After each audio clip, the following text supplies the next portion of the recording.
दलदल के शुमाल में घनी झाड़ियों से घिरा हुआ ये पुरानी तर्ज का मकान था, जिसकी दीवारों से सफ़ेदी झड़ चुकी थी।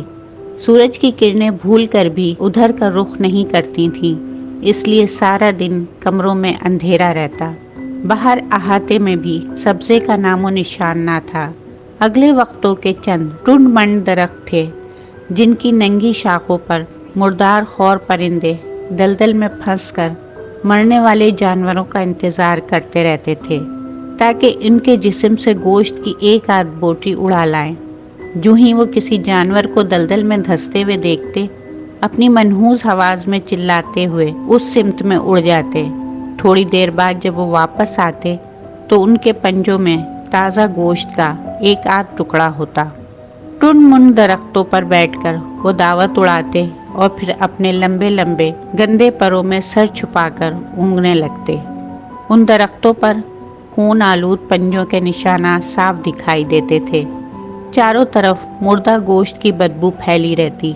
रही सही कसर दलदल से उठती हुई बदबूदार हवा पूरी कर देती, इसलिए शहर का कोई शरीफ आदमी उधर का रुख नहीं करता था।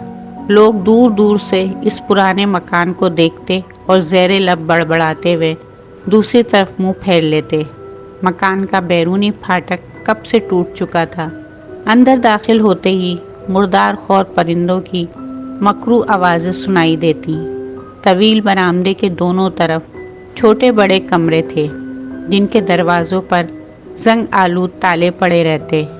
आखिरी हिस्से में लकड़ी की गोल घूमती हुई सीढ़ियाँ थीं, जिनसे गुजरकर दूसरी मंजिल तक पहुँचा जा सकता था। उनकी लकड़ी इस कदर बोसीदा थी कि पांव रखते ही चरचराने लगती। नीम तारीक सीढ़ियों को अबूर करते ही जो कमरा आता था, वो पुराने कपड़ों, कदीम तर्ज के फर्नीचर और लकड़ी के बड़े बड़े संदूकों से भरा हुआ था। उसकी दीवार पर शेर, चीते और दूसरी जंगली परिंदों के सर आराइश के तौर पर लगाए गए थे। कमरे के ऐन दरमियान में छत से एक बलोरी फानूस लटक रहा था, जिसके रंग गर्दिश ज़माना के हाथों मादूम हो चुके थे। इस हाल का दूसरा दरवाज़ा एक ऐसे बरामदे में खुलता था, जिसमें हर वक्त मुकम्मल तारीकी रहती थी। यहाँ थोड़े थोड़े फासले पर बिजली के 5 कुमकुमे लगे हुए थे, जिनमें से एक इस्तेमाल के काबिल था और धुंध में लिपटी हुई सुबह के सूरज की तरह माहौल को रोशन करने की पूरी कोशिश कर रहा था। निचली मंजिल की तरह उस बरामदे के दोनों तरफ बहुत से कमरे थे, लेकिन वो सब के सब मुकफ़िल रहते।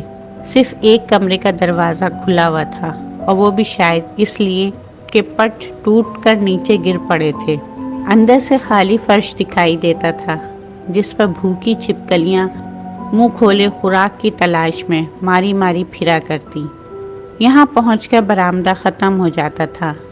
आगे मकान का वही हिस्सा दिखाई देता जिसका जिक्र पहले हो चुका है। यहाँ से दरख्तों की टहनियाँ इस कदर करीब थीं कि नुचे हुए परिंदों को हाथ बढ़ाकर पकड़ा जा सकता था।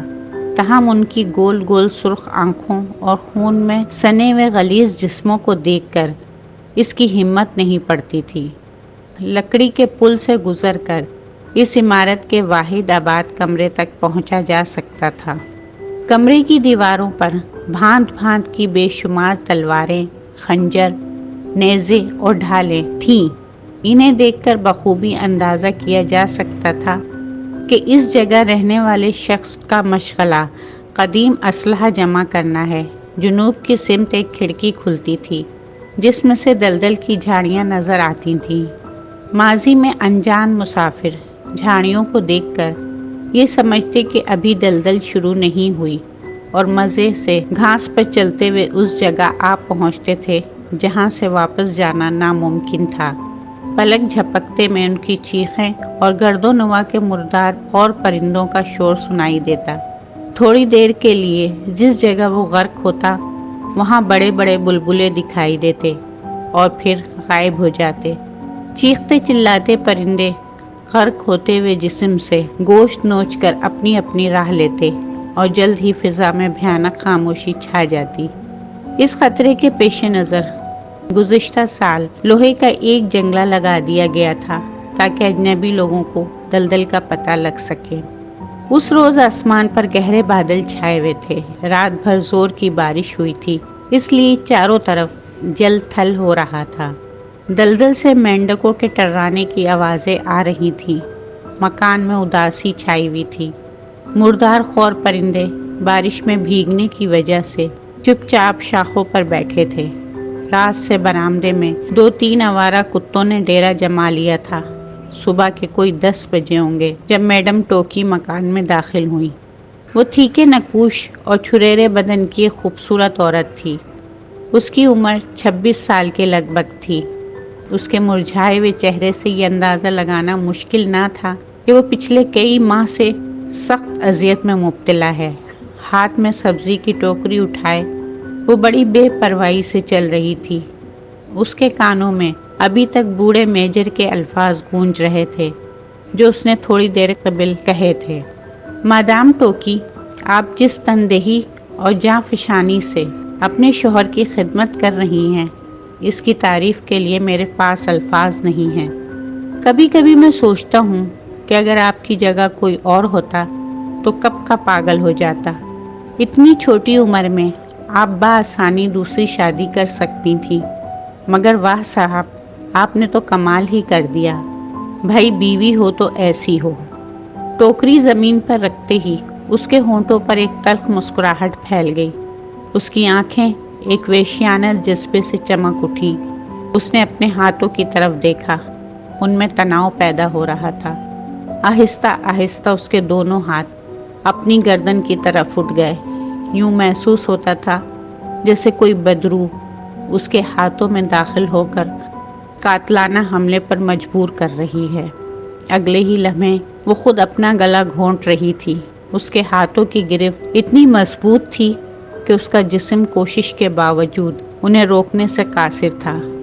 2 متضاد طاقتیں اس کے جسم میں ایک دوسرے سے برسر پیکار تھیں۔ ہاتھ پوری قوت سے گلا دبا رہے تھے اور باقی جسم گلا چھڑانے کی ناکام کوشش کر رہا تھا۔ اس کی آنکھیں باہر کو نکل آئیں، منہ سے خون بہنے لگا۔ اچانک اس کے حلق سے ایک چیخ نکلی اور دونوں ہاتھ گلے سے ہٹ گئے۔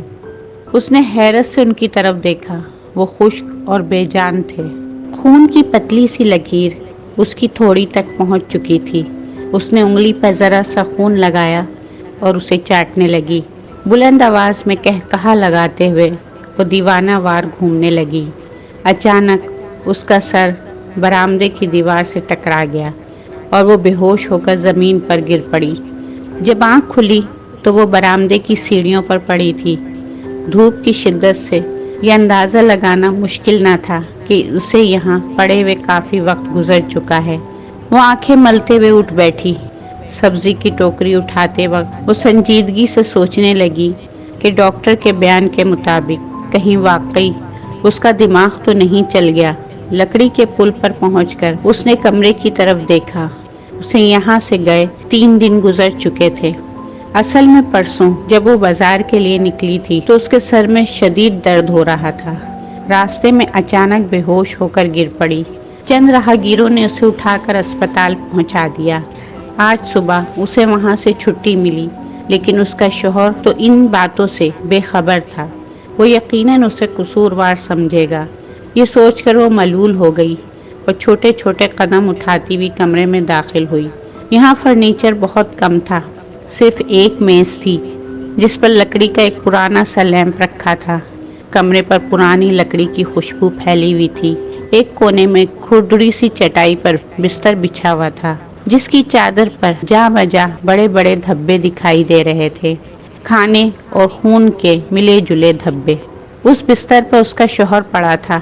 دور سے دیکھنے پر وہ کپڑے کا ایک تھیلا معلوم ہوتا تھا جس میں کسی جانور کا ذبح کیا ہوا گوشت بھر دیا گیا ہو۔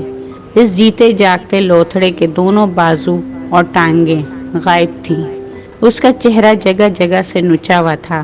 وہ ایک میلی سی چادر میں لپٹا ہوا تھا جو غلاظت سے بھر چکی تھی اور بری طرح بدبو چھوڑ رہی تھی۔ بازو اور ٹانگوں کے بغیر گوشت پوش کے اس ڈھیر کا نام لیفٹیننٹ سنگا تھا۔